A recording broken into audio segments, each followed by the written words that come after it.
que un hombre de confianza del político se la entregara en mano y en vano.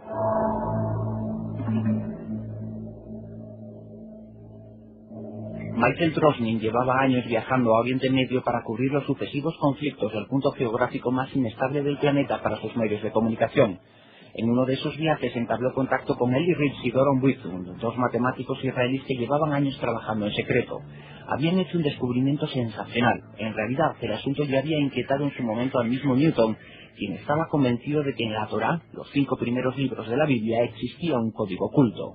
Él no pudo descifrarlo, pero a mediados del siglo XX un pequeño hallazgo de un rabino austriaco ofreció la primera pista.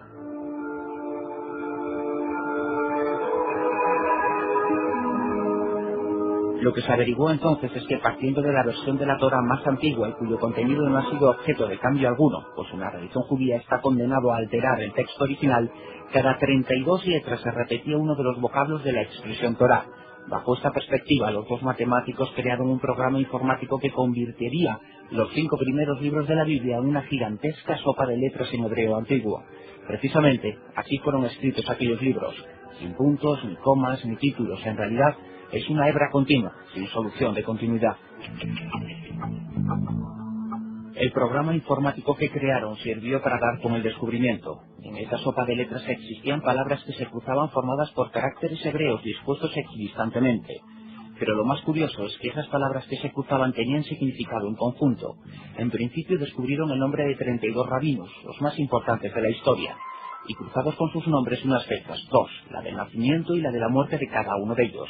Calcularon que para que en un solo caso ocurriera esto por azar, existía solo una posibilidad, entre 1.000.000.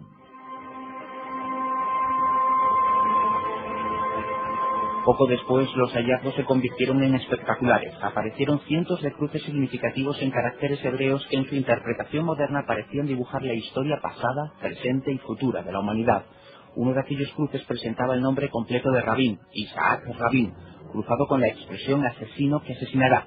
Es este el hallazgo que Drosnin dio a conocer al líder israelí, pero es que además en la expresión asesino que asesinará se cruzaba la palabra Amir, el nombre del magnicida, y junto a ella el nombre de la ciudad en donde todo ocurrió, Tel Aviv.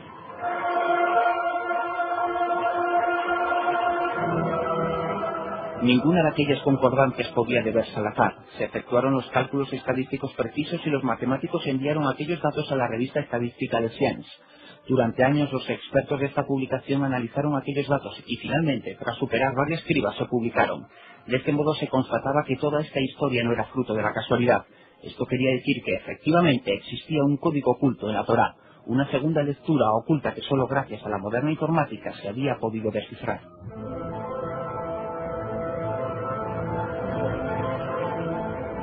Pero claro, el código secreto fue encriptado hace unos 3.000 años. Para Drosnin, el responsable de dar a conocer masivamente el hallazgo, fuera quien fuera el autor de los 5 primeros libros bíblicos, lo hizo camuflando en su interior como si se tratara de un holograma, una segunda lectura.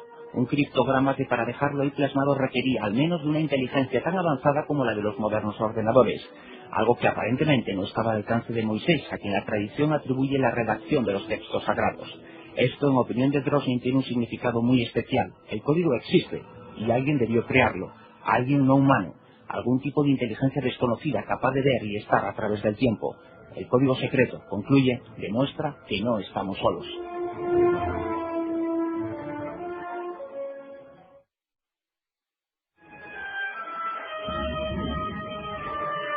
En septiembre de 1994, el entonces primer ministro israelí, Isaac Rabin, recibió en sus manos una curiosa carta. La abrió y la leyó. Decía así: un matemático israelí ha descubierto en la Biblia un código oculto que parece revelar hechos ocurridos miles de años después de ser escrita. Si me he permitido escribirles porque la única vez en que su nombre aparece completo, las palabras asesino que asesinará la cruzan.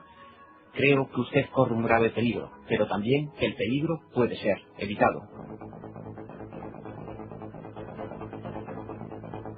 Aquella carta fue poco menos que denostada por el mítico mandatario, pero pocos meses después, en Tel Aviv, después de una de las manifestaciones por la paz más masivas que se recuerdan en Oriente Medio, un joven llamado Amir acabó a balazos con Rabin. Morían con él las esperanzas de una paz cuyos cimientos estaba sembrando el mismo Rabin.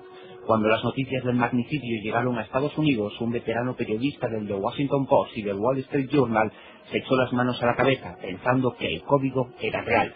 Se trataba de Michael Drosnin, el hombre que había escrito aquella carta profética a Rabin y que logró